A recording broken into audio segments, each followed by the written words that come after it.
Pues no deja de ser curioso, ¿verdad? Que dos patólogos estén hablando de nutrición. ¿Cómo se puede explicar eso? Vamos a tratar de contestar esa pregunta y lo vamos a hacer de una manera pues muy espontánea. No hemos preparado nada. Lo que queremos es compartir con todos vosotros que nos estáis escuchando una serie de reflexiones y justamente invitaros a eso, a reflexionar. Y hemos pensado que una buena manera de aprender a reflexionar, no solamente las reflexiones de fuera, sino las de dentro, que de verdad va a ser el motivo principal de este pequeño encuentro, pues es el compartir una pequeña historia que nos gustaría, que a mí me gustaría, pues contaros a vosotras, Laura, Isabel y a todos los demás. Es un pequeño cuentecito que dice así. Hay muchas versiones y seguro que algunos de vosotros ya la conocéis. Se trata de un maestro y su discípulo en proceso de aprendizaje y en un momento dado, aunque el discípulo no lo sabe, lo que hace el maestro es preparar una lección. Y para ello, lo que hacen en su caminar por la vida, a la vez que van haciendo el aprendizaje, es que en determinado momento, cuando llegan a un lugar y se les hace de noche, buscan un sitio donde puedan alojarse, descansar, y el maestro elige para hacerlo una casita muy modesta, un lugar muy humilde. En realidad son unas tablas, casi una choza que está a punto de caerse, y los dos llaman, se está haciendo de noche y les abre una familia entera. Viven los hijos, los padres, los abuelos, apenas en 10 metros, de una manera verdaderamente muy humilde, pero a la vez muy generosa. De manera que les abren su casa y, por supuesto, les dan lo mejor que tienen, apenas un poco de comida y un rinconcito para poder tumbarse y descansar. En la charla que mantienen, el maestro se interesa por su vida, cómo vive una familia tan modesta, y le explican que lo hacen con muchas dificultades, pero que disponen afortunadamente de una vaca. Tienen una vaca que les da un poquito de leche y que les sirve para hacer algunos cambios con el vecindario de alimentación y también pues para poder alimentarse ellos.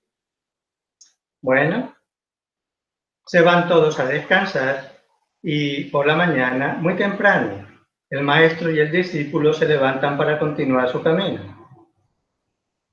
Antes de marchar, el maestro se dirige a la vaca y la lleva a un precipicio que hay al lado de la casa.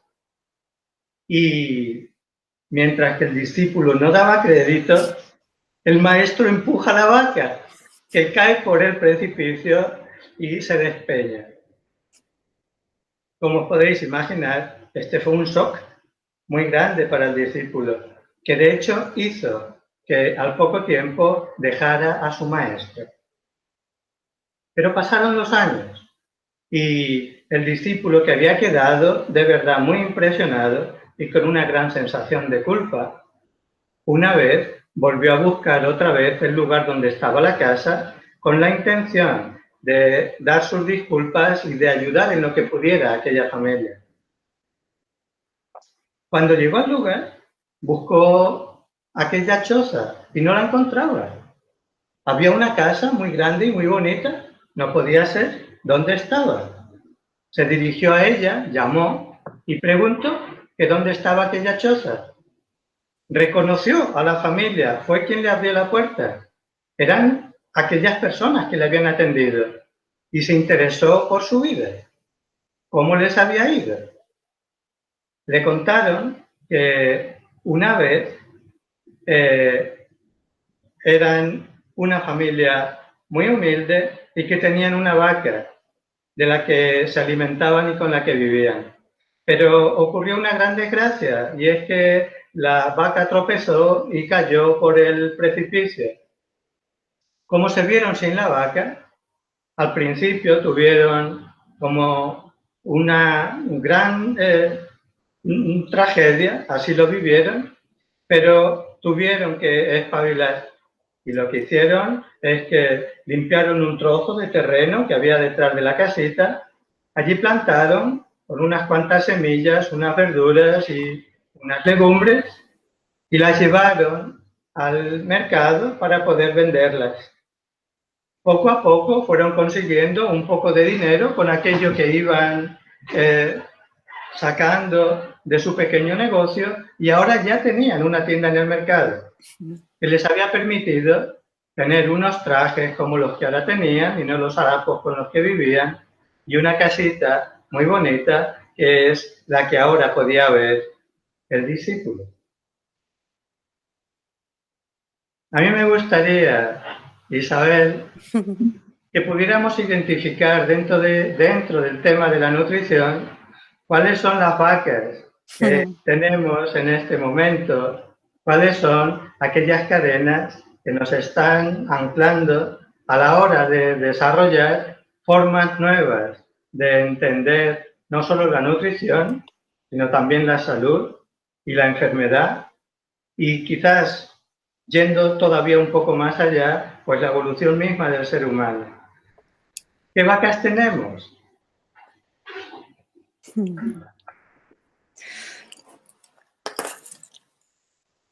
Me vienen tantas cosas, Tomás, a la cabeza. Sobre todo cuando te escuchaba me sentía muy identificada en mi historia personal.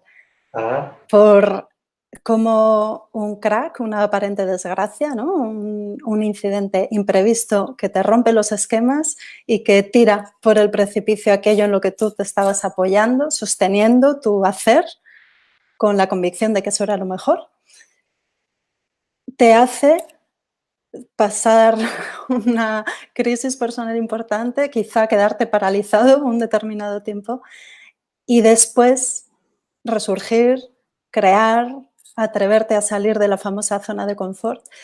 Y bueno, a mí me ha hablado en lo personal por mi trayectoria personal, porque yo era una patóloga como tú, feliz con mi especialidad, disfrutando del trabajo que hacía en el hospital y al mismo tiempo sufriendo un desgaste físico, mental, emocional muy profundo, hasta que llegó un momento en que me rompí, me caí por el precipicio como la vaca de la familia y tuve ese momento de vacío de decir, bueno, pero ¿y ahora todo lo que aposté no sirve para nada?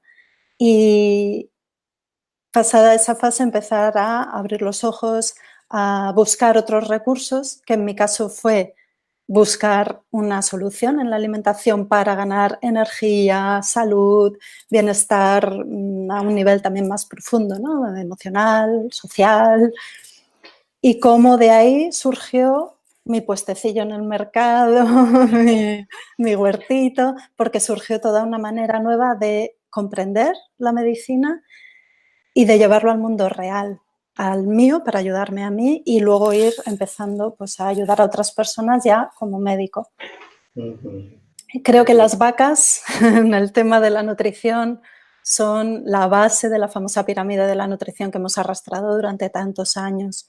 Tenemos que, y esto es lo que nos decían esos principios de la pirámide, tenemos que basar nuestra dieta en los cereales, el azúcar, la leche como alimentos básicos porque esa es la energía necesaria para el organismo y para el cerebro. Sin glucosa nuestro cerebro no puede funcionar. Y son los alimentos nutritivos que nos aportan todo lo que necesitamos. Y de pronto la pirámide da la vuelta y aquello que estaba en la base descubro y bueno, poco a poco, ¿no? Esto se va sabiendo cada vez más, se oye más y lo vamos transmitiendo más, como aquello que estaba en la base debe pasar a la punta de la pirámide, ser minoritario, en algunas personas desaparecer de su alimentación y cómo aquello que estaba en la cima de la pirámide de tomar pocas veces al día, poca cantidad, como eran, por ejemplo, las grasas, resulta que ¡bum!, arrasa, se coloca en la base y nos muestra que ofrece unos grandes beneficios a todos los niveles. Claro. ¿Y cómo hemos llegado a eso, Isabel? Porque fíjate, estos días a mí me gustaría compartir con vosotros, hace apenas 15 días que se ha publicado una vez más por parte de la Asociación Internacional de Estudio del Cáncer los resultados estadísticos en el año 2018 sobre una gran cantidad de países, más de 185, y la mayor parte del número de tumores, cáncer de mama, cáncer de colon, etc. Y lo que estamos viendo en el mundo occidental es que estamos asistiendo a un incremento alarmante. Son las palabras del propio director de la Agencia Internacional de la Investigación del Cáncer, el doctor Christopher Weil. Él dice, hay un aumento alarmante en la carga de cáncer que nos obliga a revisar qué es lo que estamos haciendo. Y lo que nosotros podemos saber, y sabemos desde hace tiempo, he elegido el cáncer porque quizás es uno de los temas más visibles a la hora, justamente, tenemos aquí algún dibujito para compartir con vosotros. Fijaos qué es lo que ocurre con el tema del cáncer, porque llevamos como 50 años diciendo, en realidad lo más importante en el cáncer son los genes, ¿verdad? Pero resulta que en esta gráfica que tenemos aquí, podemos ver que apenas entre un 5 y un 10% de los cánceres son genéticos de una manera directa. De los más frecuentes, por ejemplo, el cáncer de mama, apenas un 1,8%, o el cáncer de colon, el 2,3%, son de origen genético. Pero toda la zona verde que tenemos aquí, entre el 90 y el 95% de los tumores, resulta que dependen del ambiente, del microambiente que tenemos. Y cuando examinamos toda esta parte, resulta que, por supuesto, aquí destaca el tabaco, que es esta parte que tenemos aquí, pero aquí tenemos la alimentación y aquí tenemos el sobrepeso y enfermedad metabólica.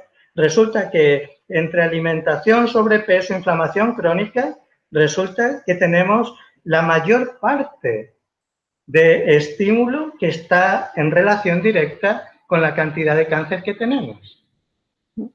Entonces, ¿qué es lo que está sucediendo con la vaca de los genes? ¿Y qué está sucediendo con el tipo de alimentación que nos han dicho que era el bueno? Que los azúcares, los hidratos de carbono eran muy buenos y que las grasas eran muy malas. Sí. Y resulta que lo que estamos comprobando es que a donde nos está llevando eso, no solamente con cáncer, es que con enfermedad neurodegenerativa, con enfermedad cardiovascular, con enfermedad metabólica, con la diabetes, con salud mental, lo que estamos haciendo, que son las directrices de las autoridades americanas, ha llevado a un momento en el que las autoridades nos están señalando como alarmante lo que estamos haciendo con nuestra salud. La diabetes se ha triplicado, la obesidad en los últimos años, el Alzheimer, tenemos una multiplicación extraordinaria y lo que vamos teniendo cada vez más son evidencias de que todas ellas son enfermedades que tienen un denominador común, que es su metabolismo. La alimentación, muy en particular, y el resto de estímulos con nuestro ambiente. Sí, es impactante conocer todo esto. A mí de ese informe de Globocan me llamó mucho la atención las cifras, me llamaron la atención los números. En el año 2018, la estimación es que ha habido o va a haber, cuando acabe el año, 18 millones de casos nuevos de cáncer en el mundo. Es como una cifra que no nos cabe en la cabeza. Y que van a morir por cáncer 9,6 millones de personas este año, 2018.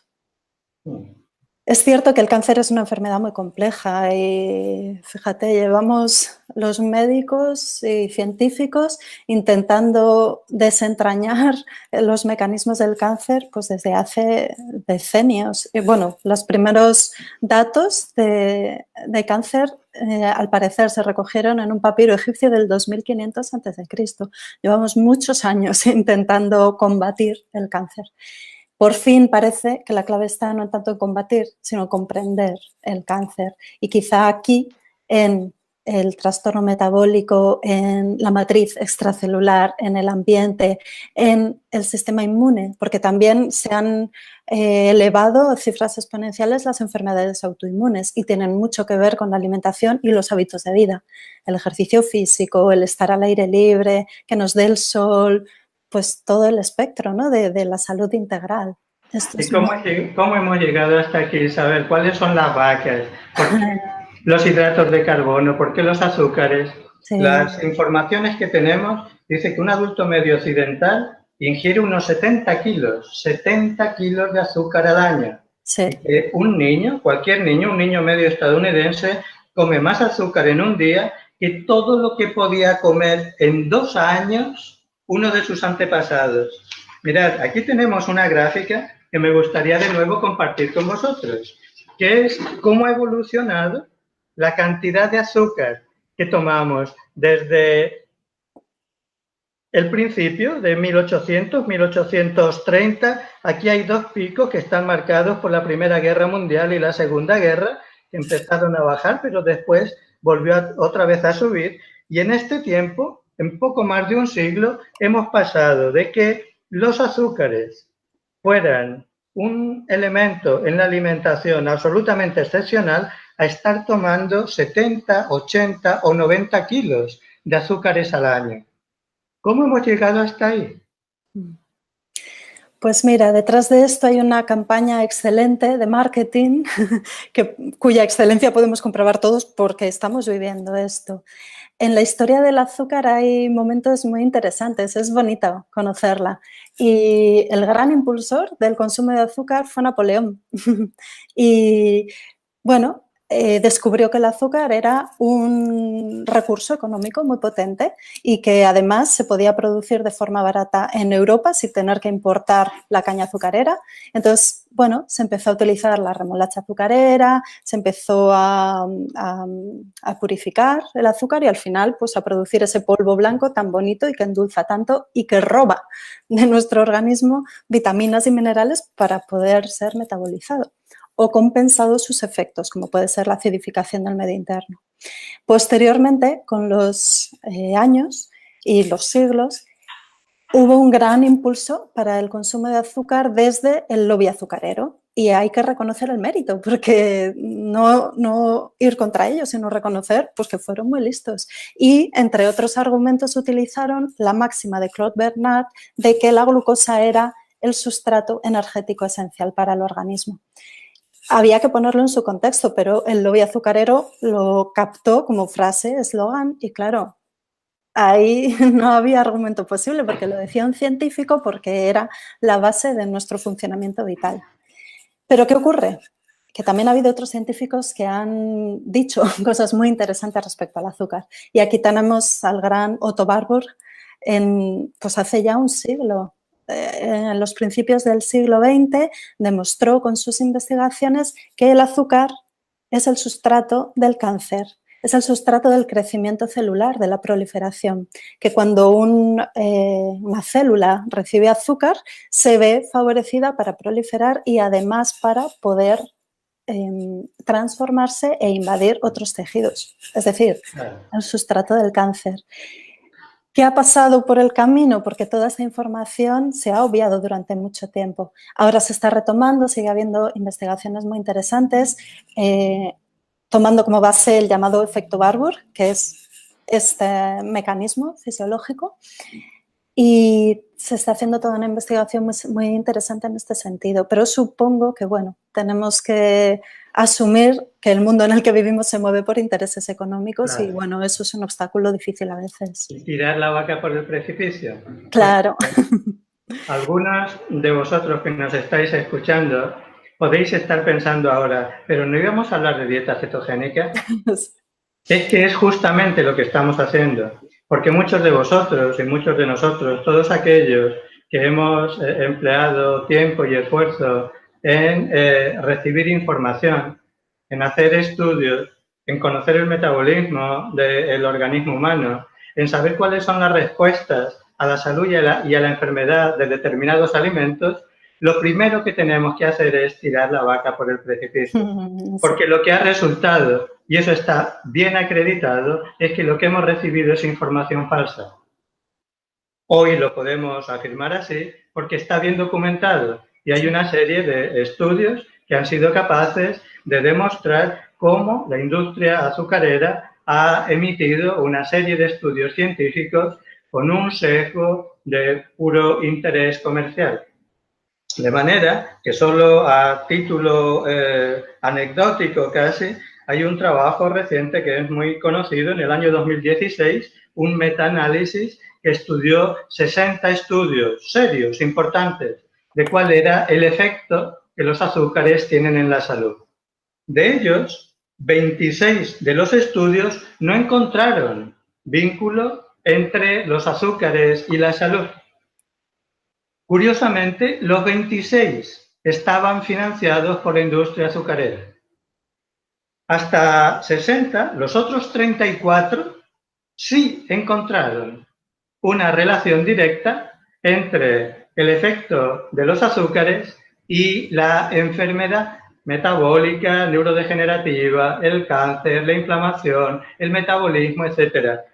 Si los 26 estudios que no encontraron relación, todos estaban financiados por la industria azucarera, de los 34 que sí que la encontraron, solo uno la había recibido. Entonces, uno podría decir, pero entonces no me puedo fiar de lo que leo. Entonces los estudios científicos en grandes revistas con un impact factor tan importante como para ser publicadas en revistas de referencia, ¿es que no nos lo podemos creer?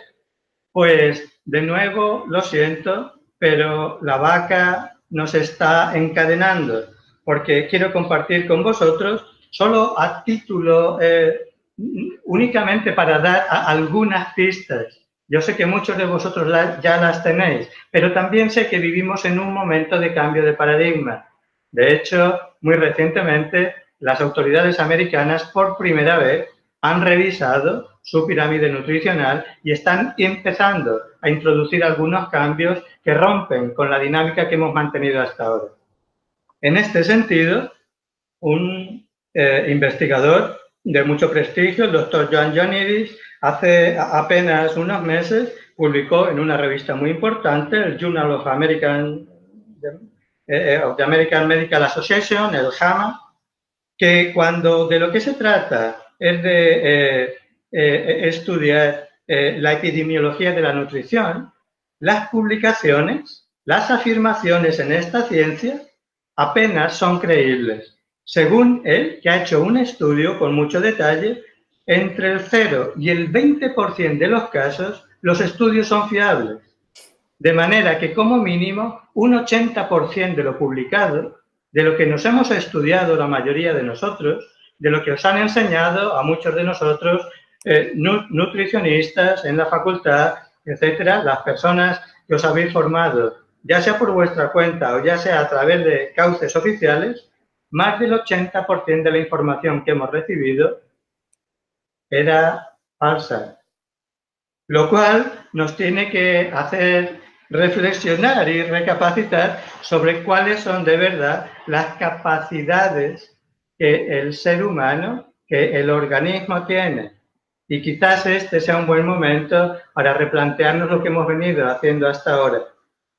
Quizás haya una serie de funciones que, en vez de cuidar, lo que estamos haciendo es castigar a través de una dieta que no nos ayuda, a través de un componente de inflamación crónica de bajo grado que estamos desarrollando con la dieta occidental, a través de la anulación de una vía muy importante en nuestro metabolismo que hoy día apenas necesitamos utilizar, que es la vía de las grasas, porque mientras hay azúcares, entonces el combustible principal es ese. Hace falta que los azúcares disminuyan para que se ponga en marcha una vía para la que genéticamente estamos preparados, que es la de el consumo de un combustible todavía mucho más eficaz que los azúcares, que son las grasas.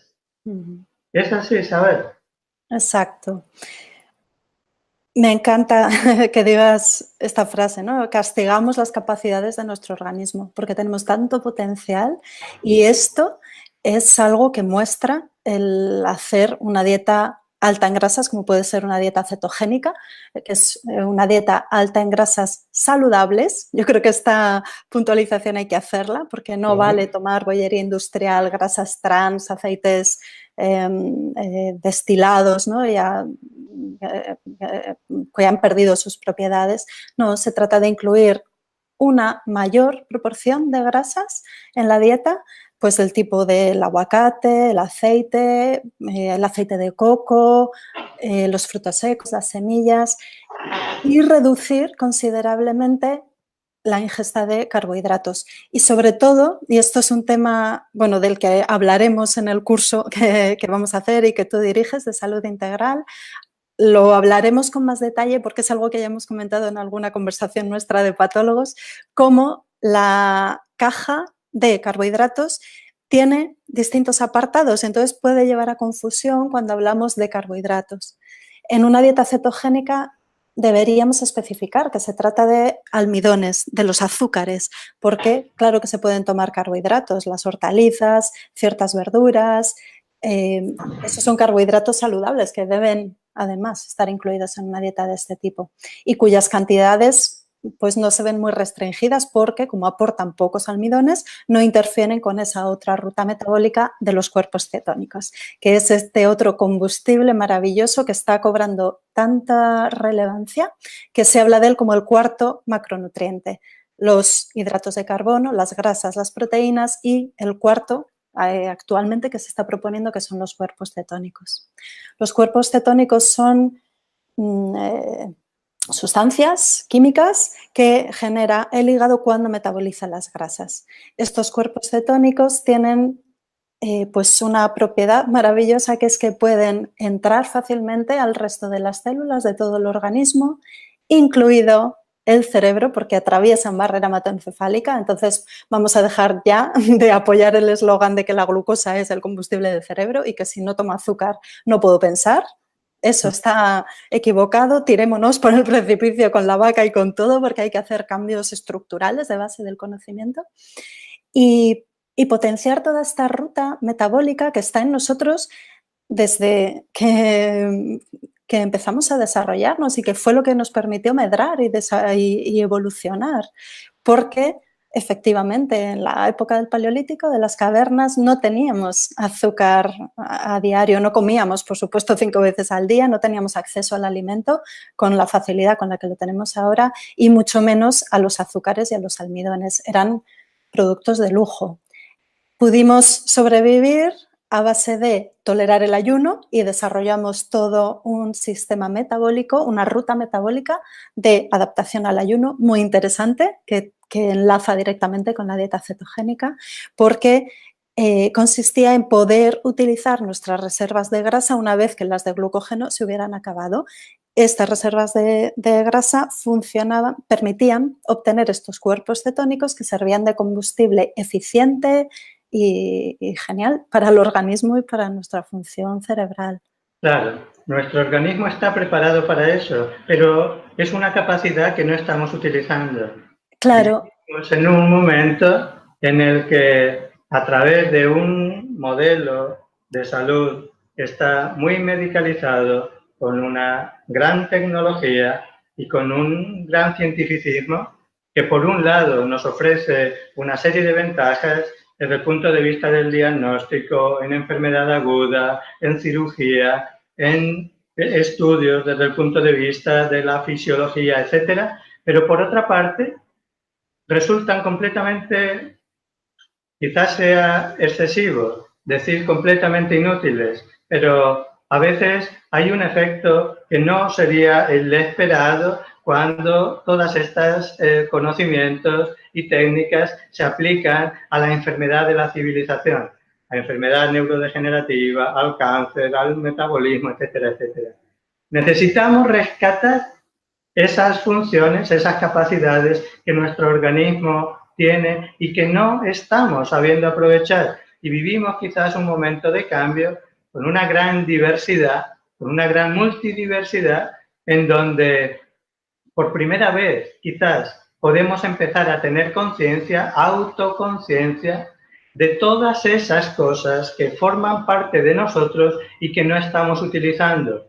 Ahí está la microbiota, de la cual dependemos. Tenemos que tirar la vaca por el precipicio de que los gérmenes y los bichitos son malos, porque gracias a ellos vivimos, nuestro metabolismo es capaz de ordenarse y nuestros órganos de desarrollarse, y es el eje fundamental de nuestra fisiología. Ahí están las informaciones nuevas que tenemos sobre la etiopatogenia del cáncer y de su tratamiento, como unos tratamientos hoy le han dado el premio Nobel a los creadores de la inmunoterapia, una manera de poder hacer un tratamiento mucho más amable, mucho más alineado con el sistema inmune y con las propias capacidades de la persona. Ahí están una serie de funciones cerebrales que no estamos utilizando. Aquellas personas que han puesto en marcha su capacidad de generar ondas gamma y que han tenido una experiencia de expansión de la conciencia, están recibiendo este mensaje de una manera que aquellas personas que no han tenido la experiencia quizás no pueden ni imaginar.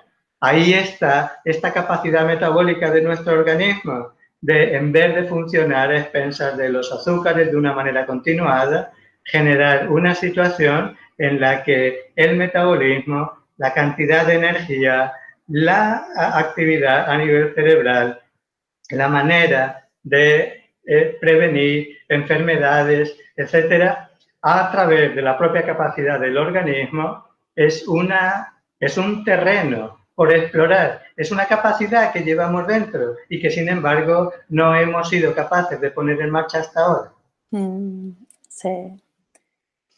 Tenemos un gran potencial. Yo lo intuía ya cuando hacía las autopsias y miraba al microscopio, y estoy muy contenta de poder corroborarlo. Y creo que con la alimentación todo esto sale a la luz, es maravilloso. Se entrena porque también es verdad que vamos atrofiando esas otras vías y hay que rescatarlas, desollinar y mover e ir ganando esa agilidad metabólica de la que también se habla, la flexibilidad metabólica, que nos permita poner en marcha una ruta metabólica u otra según las condiciones en las que estamos. Incluso la autofagia, ya que has mencionado un premio Nobel, pues otro premio Nobel, hace poquito, ¿no? Hace un par de años dieron el premio Nobel por la descripción de la autofagia, este mecanismo que nos permite reciclar y reinventar de nosotros mismos, ¿no? Pues pasar un tiempo de ayuno, cómo activa los mecanismos que permiten eliminar sustancias de desecho de nuestro organismo, proteínas mal plegadas, células viejas, células infectadas, etcétera, etcétera, y reutilizar lo que sí que sirve para construir nuevos componentes. Esto es genial, si lo pensamos ya más allá, ¿no? del microscopio, claro, de la ciencia. Tenemos tanto potencial y es tan fantástico que a través de la alimentación y los hábitos de vida podamos activar todo esto, porque esto está al alcance de todos. Eso es, para esto es para lo que nos sirve el conocimiento, ¿verdad? Sí. Cuando hablamos de autofagia, cuando hablamos del ciclo de Krebs, cuando hablamos de glucólisis, cuando hablamos de efecto Warburg, entonces sí, lo que estamos hablando es del motorcito de la célula, de la mitocondria, sí, es quien nos facilita energía a nivel celular individual. Y ese es el fundamento realmente de la dieta cetogénica.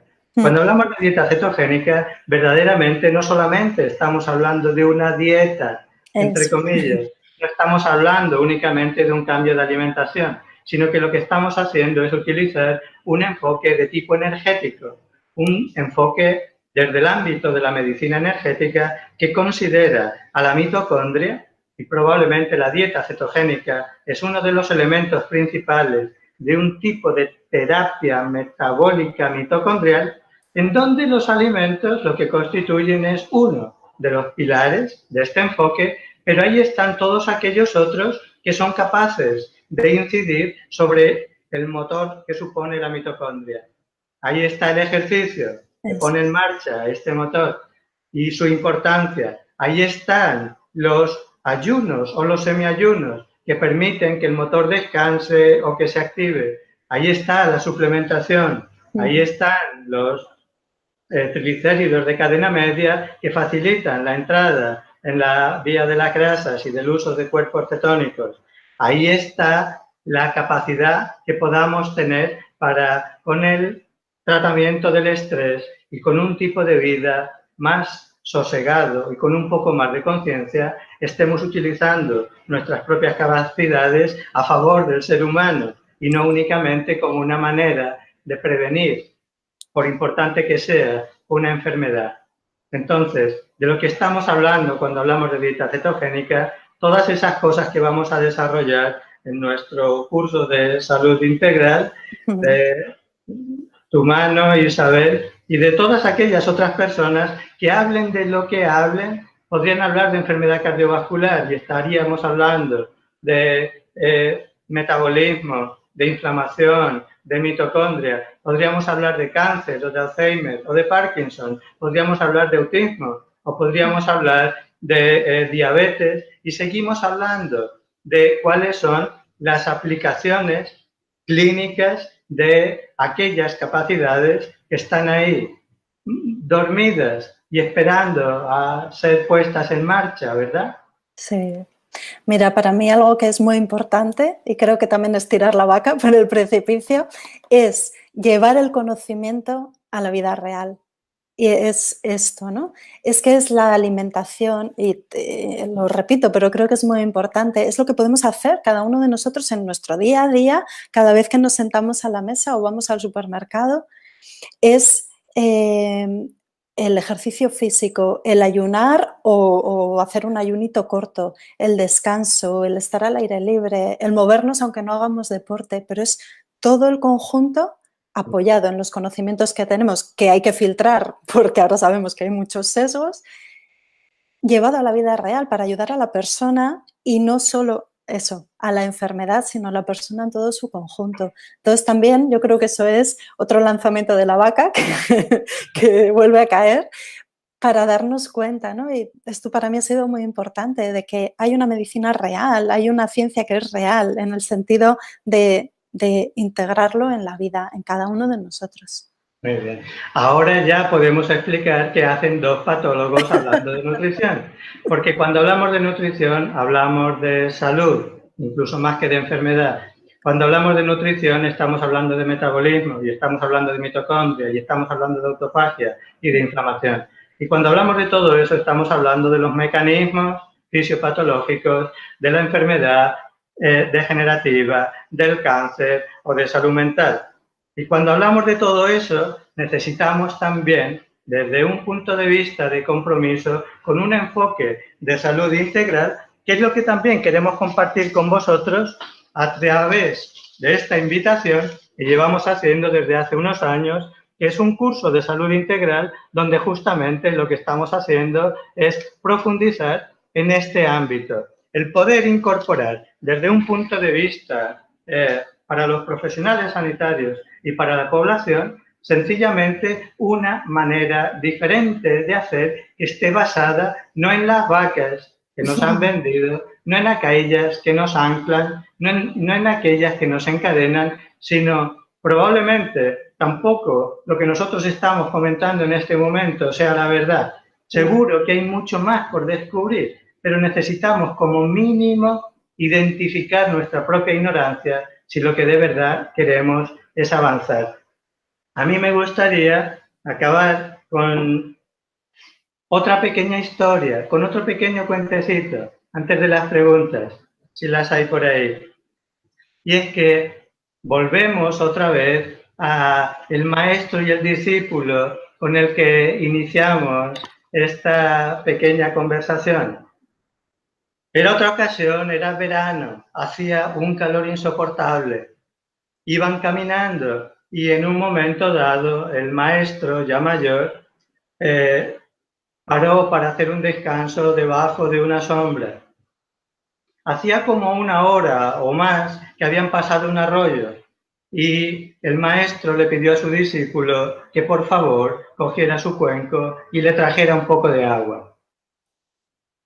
El discípulo cogió de buen grado el cuenco y inició el camino de regreso. No era una hora, era un poco más. Pero cuando llegó, lo que encontró es que unas carretas y los bueyes habían pasado por el arroyo y el agua estaba muy revuelta, era un lodazal lleno de cieno y aquel agua no se podía beber.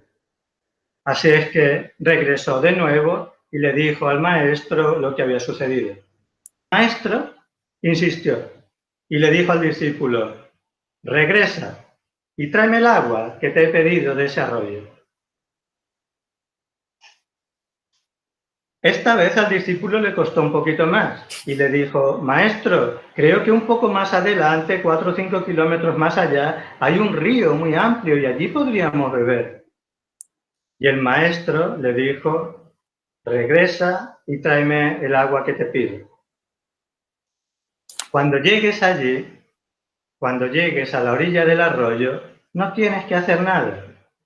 Siéntate simplemente en la orilla, en silencio, y observa. De mala gana, el discípulo recogió de nuevo el cuenco y volvió al arroyo. Cuando llegó, el agua estaba ya un poquito más suave, más tranquila, había pasado un rato, y lo que hizo fue sentarse a meditar en la orilla del arroyo. Conforme lo fue haciendo, el agua poco a poco se fue calmando hasta que quedó clara y cristalina. Y entonces cogió el cuenco, recogió el agua y comprendió el mensaje que había en el fondo de todo esto.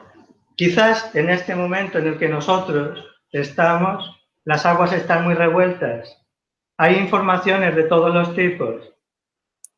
Quizás no haya una visión clara de hacia dónde siquiera nos vamos a dirigir en el futuro. Solo sabemos que hay un momento privilegiado en cuanto a la cantidad de información, en cuanto a la disponibilidad de medios, de técnicas. Hay una gran cantidad de dietas, hay una gran cantidad de aproximaciones y de enfoques, hay una gran cantidad de tecnología y de medicaciones para tratar la enfermedad y también hay una gran cantidad de información para que repose.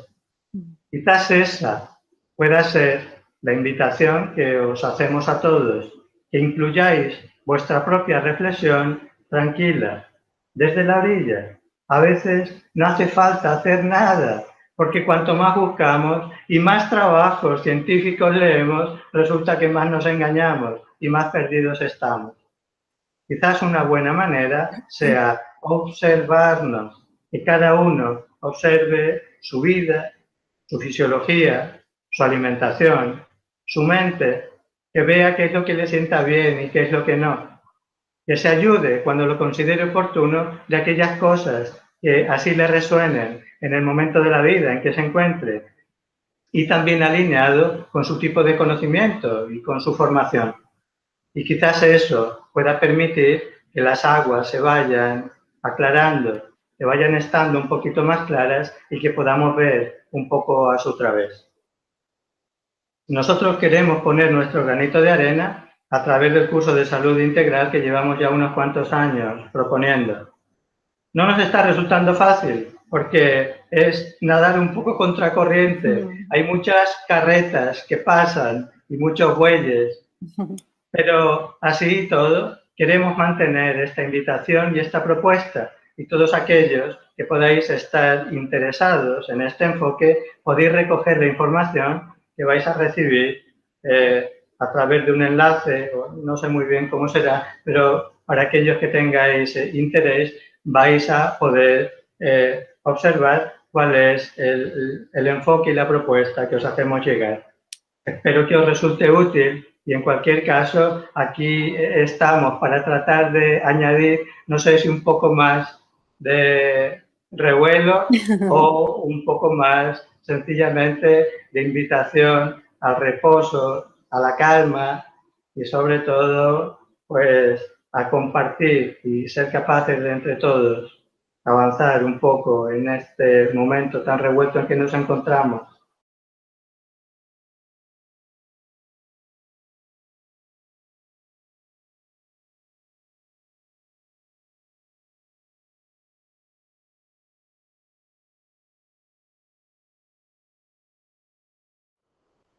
Puede seguir, a ver, depende, ¿verdad? Que esta es una respuesta muy mía, Tomás. Depende, hay que adaptar cada dieta, cada recomendación a las necesidades de cada uno. En principio, precisamente una persona con problemas intestinales se puede ver beneficiada de una dieta de este tipo, cetogénica o tipo cetogénica, porque precisamente se van a retirar de su dieta alimentos como el azúcar o como los cereales que son pues, dañinos para la mucosa intestinal y proinflamatorios. Entonces, eso es de entrada pues, un aspecto importante y valioso. Además, va a recibir un aporte de grasas, dentro de las cuales los ácidos grasos esenciales, en particular los omega 3, son el alimento de la célula intestinal. Entonces, va a tener, por un lado, la eliminación de alimentos que le perjudican y, por otro, el plus de algunos que le benefician especialmente. Ahora bien, hay que conocer a la persona, es pues lo que ha dicho Tomás, no hay dietas, no hay protocolos, aunque es algo que hemos vivido en medicina, ¿verdad? La necesidad de protocolizar y de seguir unos esquemas fijos. Desde este enfoque en salud integral, algo que es muy importante es la individualización de las recomendaciones y ver también cómo se siente uno en otros aspectos, porque la alimentación no es solo los nutrientes que llevamos a la boca, es también la parte social, familiar, afectiva, emocional. Todo eso hay que tenerlo en cuenta también.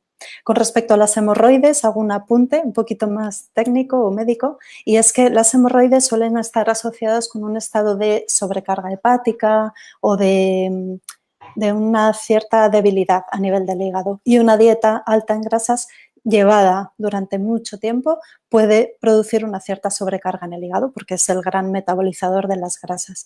Por eso también es interesante en una dieta cetogénica entrar y salir de ese estado de cetosis objetivo, ¿no? ¿Cómo? Pues aflojando un poquito, jugando con esa flexibilidad metabólica, consumo de grasas en un alto porcentaje y luego, pues cada 3 semanas aproximadamente, porque esto ya os digo que, claro, hay que personalizarlo mucho, pero es algo que se puede hacer y da beneficios añadidos. Cada 3 semanas aumentar un poquito el porcentaje de los hidratos, tomar alguno de esos que están prohibidos en la dieta ceto estricta, flexibilidad, ganar esa flexibilidad metabólica. Claro, no hemos entrado en los detalles porque realmente no es el momento, pero mirad, esta gráfica que quiero compartir ahora con vosotros, cuando hablamos de dieta cetogénica no estamos hablando de todo o nada. Veis que la dieta cetogénica se puede aplicar desde la epilepsia, que sabemos que es incluso tan o más eficaz que los medicamentos o que la cirugía, que la callosotomía que se hacía en su momento. Esto lo sabemos desde el año 1920 y entonces fue un gran descubrimiento, pero con la aparición de los medicamentos, de la fenitoína y demás, todo aquello pasó a la reserva. Pero ha sido la vaca, de nuevo, una y otra vez, que nos ha anclado. Ahora, recientemente, hay una serie de estudios que han puesto de relieve la eficacia, casi 600% más eficaz la dieta cetogénica en epilepsia que los medicamentos. Pero es que hoy día se puede utilizar la dieta cetogénica también en enfermedad cardiovascular o en metabolismo, en diabetes o en cualquier tipo de situación en la que, como nos está diciendo Isabel, va a depender de qué sea lo que estamos pretendiendo. Aquí veis que podemos entrar desde apenas 0,5 milimoles de cuerpos cetónicos hasta aproximadamente 3. Hay una zona muy amplia de efecto de la cetosis antes de llegar a un momento de cetoacidosis, que es lo que nos han enseñado muchos con respecto a los cuerpos cetónicos. Que la cetona en los niños o que la cetoacidosis del diabético es una situación de riesgo, lo cual es cierto cuando nos ponemos en esta parte de la gráfica, pero hay un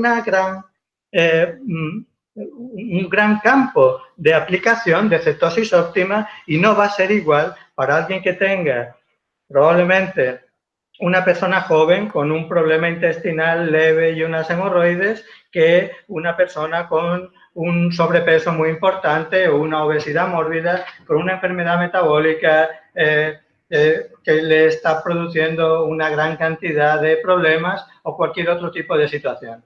Pero todo esto lo tenemos que ver con detalle en otro momento.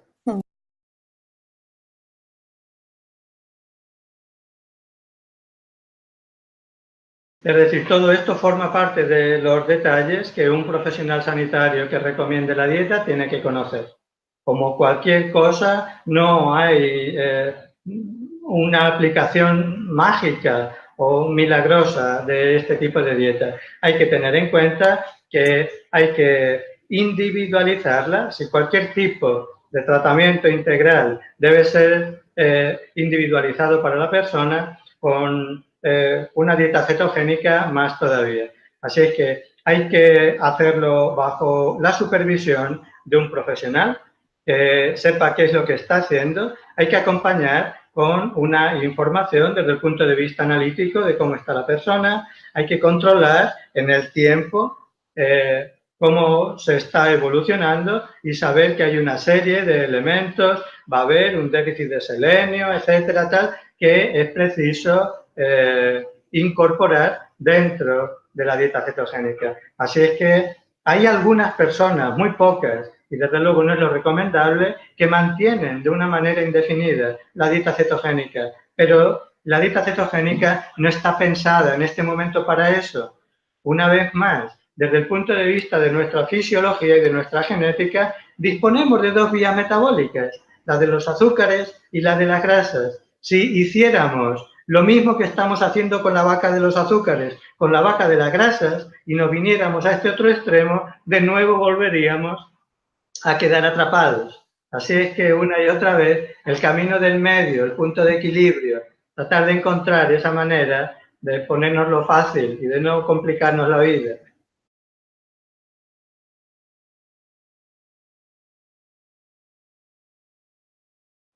De nuevo, la respuesta debería ser el depende, la personalización, pero sí que en mujeres embarazadas no es una dieta muy recomendada porque sí parece que hay una dependencia mayor del feto de los azúcares. Esto es lo que, bueno, la ciencia sostiene, de momento estamos ahí y no sería el momento ideal. También algo importante es que durante el embarazo no conviene hacer cambios bruscos en una alimentación. Los cambios hay que hacerlos antes, la desintoxicación, por ejemplo, hay que hacerla antes porque la placenta es un órgano que acumula los tóxicos, metales pesados o tóxicos ambientales que la madre haya podido ir absorbiendo. Entonces es importante que una mujer se prepare antes de quedar embarazada en estos sentidos. Claro. Yo quisiera añadir una vez más lo que ya estamos diciendo, es decir, la aplicación clínica tiene que tener una base de conocimiento. Aquí tenemos el ciclo de Krebs, que es lo que vamos a desarrollar en el curso. Tenemos que entender qué es lo que pasa cuando la glucosa entra a la célula, cómo en el proceso de glicólisis se libera una molécula de ATP, se produce piruvato y entramos dentro de la mitocondria y del ciclo de Krebs. Todas estas cosas no nos las podemos saltar si de verdad queremos hacer una aplicación con conocimiento y con un poco de conciencia. Cuando hablamos de embarazo estamos hablando de una gran cantidad de cosas. Estamos hablando de microbiota, estamos hablando de energía, estamos hablando de comunicación, estamos hablando de hormonas y estamos hablando también, por supuesto, y muy importante, de la dieta. Hay unas recomendaciones desde el punto de vista nutricional que tienen el poder suficiente desde el punto de vista epigenético de poner en marcha una serie de funciones de los genes que se van a desarrollar en el bebé, de qué manera la descendencia, hoy lo sabemos, hay unos estudios muy bonitos desde el punto de vista experimental y también a lo largo de la historia, cuando ha habido desastres, guerras, etcétera, hemos visto cuál es el impacto de la alimentación en la descendencia. Es un campo muy amplio que de nuevo requiere conocimiento y que requiere una aplicación pausada y que las aguas cristalinas se apoyen, desde luego, en el estudio, en la información, en la experiencia y en el conocimiento.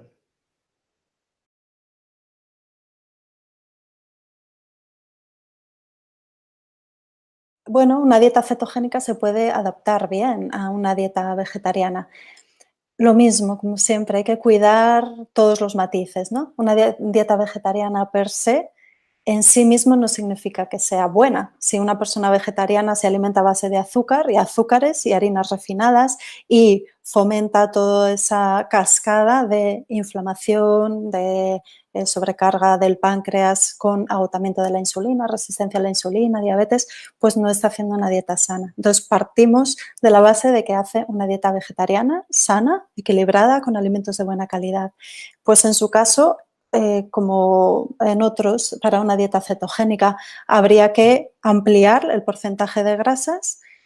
Es verdad que muchas personas que hacen dieta cetogénica cubren las necesidades de grasa con alimentos grasos de origen animal e incluyen mantequilla, bacon, algunas personas quesos grasos.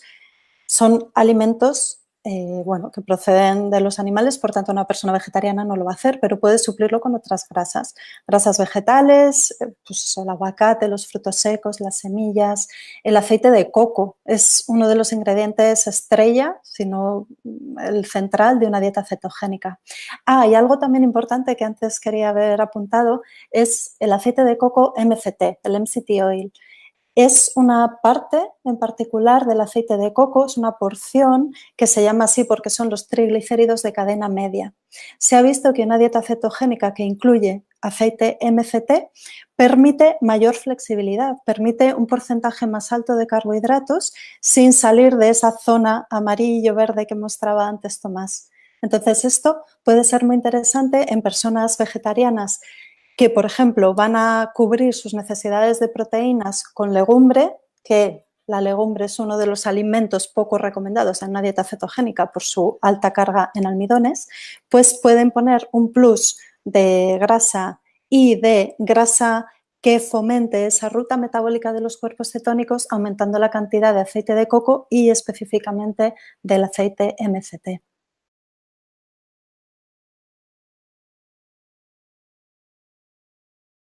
De nuevo, ahí tendríamos que hablar de vacas. Sí. Sí, es muy interesante saber cómo a lo largo de muchos años la industria azucarera se ha esforzado mucho para conseguir atraparnos activando una serie de núcleos en nuestro cerebro, los de la adicción y los del placer. Debéis saber que creo que le llaman el doctor Felicidad. Hay un señor de Harvard que lleva muchos años, en realidad era un matemático, que lo que hizo fue estudiar cuál es la composición exacta que requiere un alimento en cuanto a la cantidad de dulce para atraparnos. Nuestro cerebro, cuando recibe una cantidad muy importante de determinado tipo de sabor, dulce o salado, etcétera, se sacia. Pero hay un punto en el que consigue activar los núcleos de nuestro cerebro que nos producen realmente una adicción a la alimentación. ¿Os suena eso de prueba esto? No podrás probar solo una, te quedarás atrapado, ¿verdad? Pues no es broma. La adicción al azúcar es algo real, que además está muy ligado al componente emocional de la persona. Por eso, desligarse de la auténtica adicción que pueden suponer algunas de las alimentaciones que hemos tenido durante mucho tiempo, sobrecargadas de azúcares o de grasas no saludables, de grasas de tipo trans, de grasas omega 6, etcétera, etcétera, requiere un apoyo en todos los niveles. Y ya no os sorprendo cuando os hablo de un enfoque integral en donde no solamente esté la dieta, sino que esté el ejercicio, donde esté el aprendizaje de algún tipo de ejercicio de interiorización, la respiración, la relajación, la meditación, aprender estrategias de tratamiento del estrés al que todos estamos sometidos en el trabajo, en la familia, en la sociedad en la que estamos inmersos. Todo eso forma parte también de cualquier tipo de dieta, de cómo desligarse de la vaca, del azúcar, a la que tenemos que tirar por el precipicio, junto con tantas y tantas falsas creencias y tantas trampas que nos han puesto por el camino. Sí. A mí me gustaría matizar también o añadir una parte a esta respuesta, la cuestión práctica, porque de verdad hay que armarse de valor, de fuerza de voluntad y de conciencia para soltar la adicción al azúcar. Primero, ir con lupa al supermercado y mirar las etiquetas, porque es que os vais a sorprender de la cantidad de azúcares que llevan los alimentos procesados. Además, en el supermercado evitar los pasillos centrales, porque son los que están acumulando todos estos productos procesados. Ir directamente por la periferia a la frutería, las verduras, el pescado, la carne, los productos frescos. Y luego, cuando estéis soltando el azúcar, para las personas que se han hecho adictas, pueden sufrir realmente unos síntomas del síndrome de abstinencia y pasarlo muy mal. Entonces, un truco que viene muy bien es tomar una pequeñita cantidad de azúcar, de Coca-Cola, de aquello de lo que se están desenganchando. Y de esa manera se suaviza el salto de la vaca por el precipicio. A mí me gustaría decir solamente que apuntalar algo que ha dicho Tomás, ¿no? Que estamos en un momento complicado por las aguas turbulentas en el sector sanitario, en el científico, con toda esta información que a veces es contradictoria. Eso genera pues ansiedad y malestar en la gente, en nosotros, ¿no? Porque ya no sabemos muy bien qué hacer y por fin hemos llegado al punto en el que queremos hacer por nosotros, ¿no? Y tomar las riendas de nuestra salud. Entonces, yo animaría al conocimiento, a buscar. Tenemos la suerte al mismo tiempo de estar viviendo un momento de acceso a información súper valiosa, pasar el filtro o dejar reposar el cacillo de esa información y aplicarlo, ¿no? Según nuestro sentir, nuestro momento, nuestros gustos, para que sea nuestra salud y no la que nos dicta incluso pues, la persona que esté más acertada, ¿no? En este sentido, sino adoptar nuestra propia alimentación y estilo de vida en nuestra propia salud integral. Lo que a mí me gustaría haceros llegar es que realmente a la hora de sentarnos en la orilla del arroyo y dejar que las aguas se calmen, es que muchas veces no vamos a tener la seguridad de qué es lo correcto o de qué es lo que tenemos que elegir. Pero el mensaje que yo querría haceros llegar es que os tranquilicéis en ese sentido. No es tan importante aquello que comamos o la manera en que lo hagamos como para que lo utilicemos. Porque realmente lo que queremos hacer a través de la dieta o a través del ejercicio o a través de la respiración es sencillamente aquello que es de verdad importante en nuestras vidas, que es progresar como seres humanos completos. Estamos haciendo un camino de aprendizaje en donde cualquier cosa que nos encontremos, problemas familiares, problemas laborales, problemas con la dieta, problemas en el cuerpo, el estado de salud o enfermedad en que nos encontramos, todos ellos son asignaturas, son estímulos que la vida nos pone con un mínimo denominador común y es el ayudarnos a desarrollar aquello que es más importante dentro de nosotros, que es nuestro nivel de conciencia. Si no perdemos ese norte, si somos capaces de mantenernos ahí sentaditos, a veces sin hacer nada, entonces vamos a dejar que las aguas se aquieten y vamos a permitir que de una manera tranquila y sobre todo alineada con cada una de cada uno de nosotros, Cada persona requiere un tipo de dieta o cada persona requiere un tipo de vida y un tipo de microbiota y un tipo, desde luego, de alimentación. Si somos capaces de identificarnos a nosotros mismos como seres plenos en crecimiento y que estamos cuidando no solamente nuestra esfera física, sino también la mental y también la emocional y también el momento de significado, de sentido, desde el punto de vista espiritual en que nos encontremos, entonces cualquier tipo de dieta, ya sea cetogénica o de otro tipo, van a cumplir los objetivos que estamos buscando. Una vez más, invitaros a todos aquellos que podáis estar interesados a encontrar un poco de ese agua que todos estamos buscando en nuestro curso.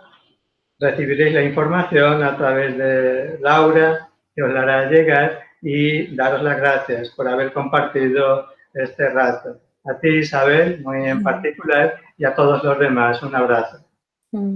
Muchas gracias, Tomás, y muchas gracias a todos por haber estado aquí, a Laura y a la Fundación Vivosano por apoyarnos desde allí.